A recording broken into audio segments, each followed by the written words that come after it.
क्या एक दो हड्डी का इंसान सिर्फ एक लाठी के दम पर दुनिया के सबसे बड़े साम्राज्य की जड़ें हिला सकता था?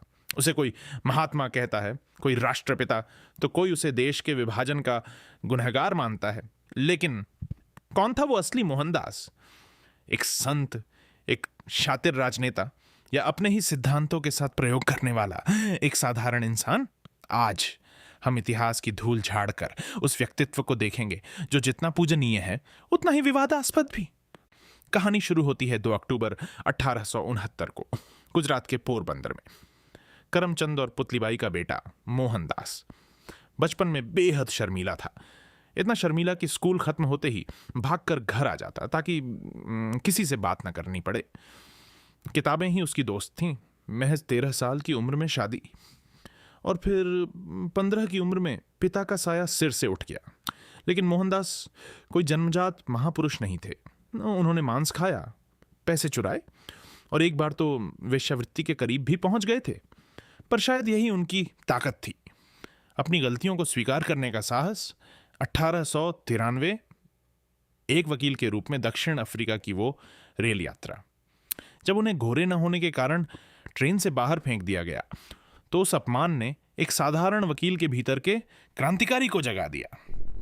वो नौकरी जो 1 साल की थी 20 साल के लंबे संघर्ष में बदल गई। यहीं जन्म हुआ सत्याग्रह का। बिना हथियार उठाए सिर्फ सच और अहिंसा के दम पर अन्याय का विरोध करना।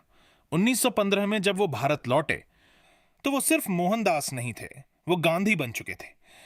भारत आकर उन्होंने साबरमती के तट से जो आवाज उठाई, उसने लंदन में 1893 एक वकील के रूप में दक्षिण अफ्रीका की वो रेल यात्रा।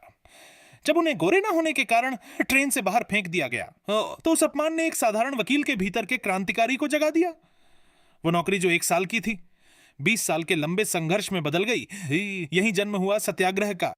बिना हथियार उठाए सिर्फ सच और अहिंसा के दम पर अन्याय का विरोध करना।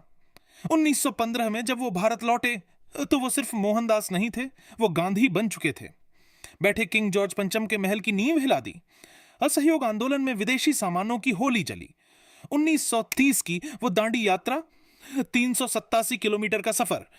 एक मुट्ठी नमक उठाकर गांधी ने कहा था, इससे मैं ब्रिटिश साम्राज्य की जड़ें हिला रहा हूं। ब्रिटिश प्रधानमंत्री विंस्टन चर्चिल उन्हें अधनंगा फकीर कहकर चिढ़ाते रहे, लेकिन गांधी का संकल्प नहीं टूटा।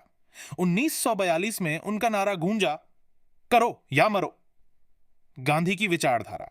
भारत आकर उन्होंने साबरमती के तट से जो आवाज उठाई, उसने लंदन में 1893 एक वकील के रूप में दक्षिण अफ्रीका की वो रेल यात्रा।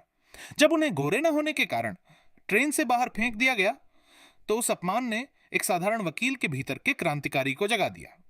वो नौकरी जो 1 साल की थी 20 साल के लंबे संघर्ष में बदल गई।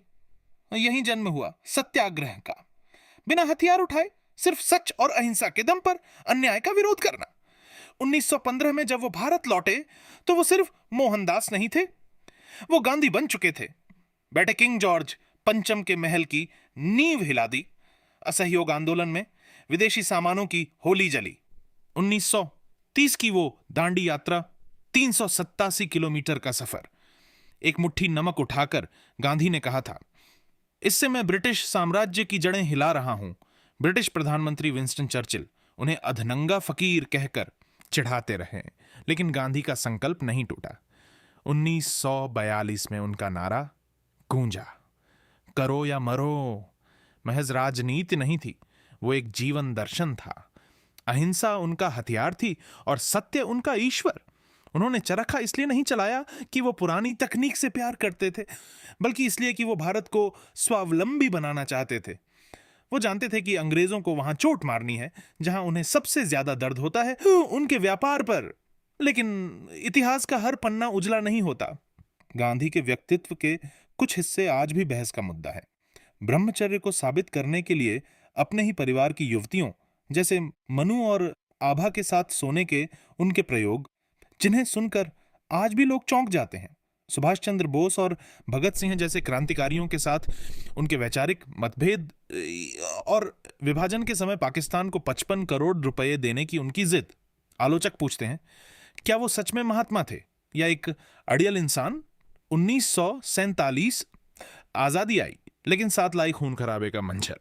अखंड भारत का, लेकिन इतिहास का हर पन्ना उजला नहीं हो